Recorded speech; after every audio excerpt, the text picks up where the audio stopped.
What if there's one position that you could get to that is going to help you with your shot consistency and strike? You'd want to know about it, right? Well, I'm going to show you that one position that you can look to achieve during your swing that is really going to help massively. Hi, I'm Peter Knight and I've created this channel, Peter Knight Golf, to help you play better shots.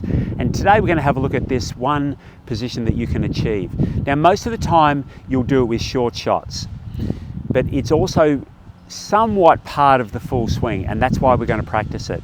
We're going to have a look at the checkpoints that you can go through, and also I want you to keep in mind, and this is not meant to be contradictory to what I'm about to tell you, but while I want to try and avoid the term positional during the swing, there's my contradiction. But when you move through, it's something that you can check or you can stop, as I'll show you with this short swing. So what is that position? It's post-impact. So when I set myself up, and let's say I play a little shot and I'll move through to about here. So this is the position that I'm looking for. So here's the keys that we can look at to check that we're in a good position there. Now, if you get there, and obviously you continue on, you practice getting there first, if you're creating the movements that'll get you there, it's likely that the entire swing will be better because of that. So the first thing we'll look at is how does pressure, or how are you with pressure when you get to that point there. So we make that little swing, I get through to the end of the swing. Now I've got 95% of my pressure on my left side at this point. My left leg is vertical at that point, so I've got the pressures, because my hips have turned around, and I'm free through my right hip, my right knee and my right ankle. My right heel has come up.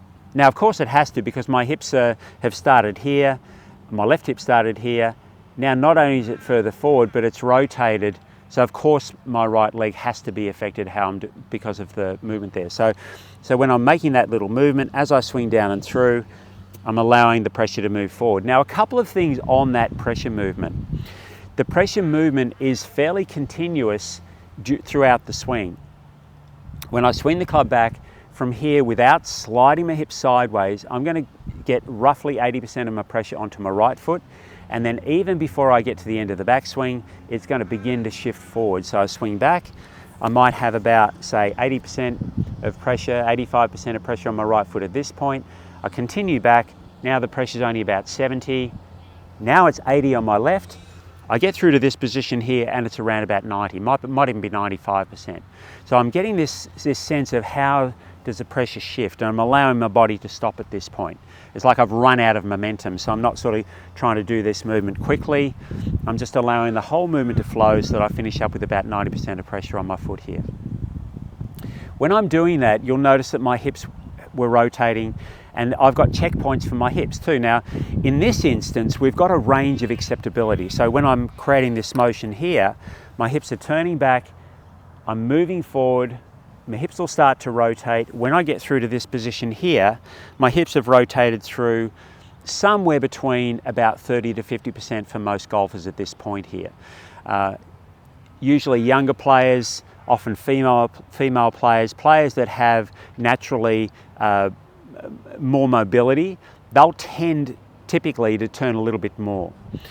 For most of us, it'll be around about 30% turn. If my hips don't turn enough, I'm going to certainly lose all of that flowing motion in my swing.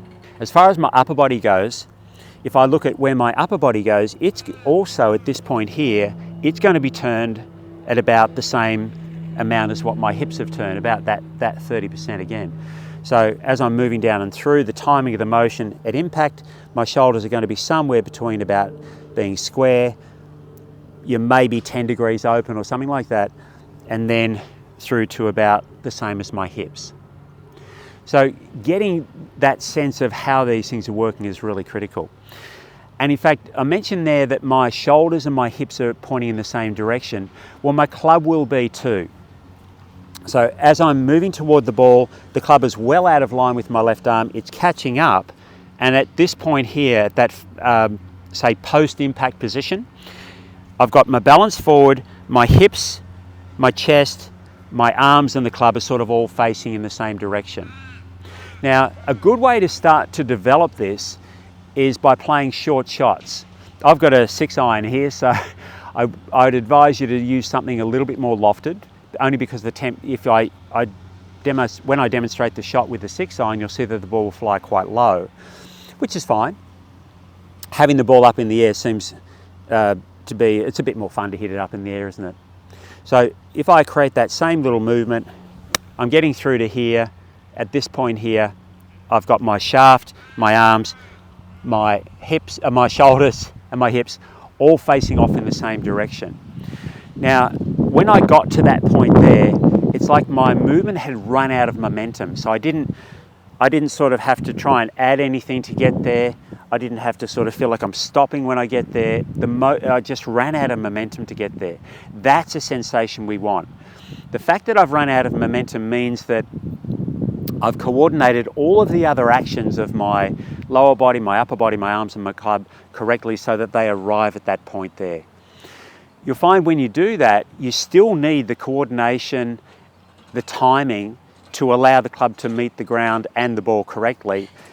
But it's a great way to do it because it's low speed, it's low effort, and you've also got all of the elements that we want with a full swing. So practice that movement where you're getting to there with short shots, short irons. It does change a little bit with a full swing, but the more practice you do with that with the shorter shots, the more it's actually going to positively influence your full swing as well.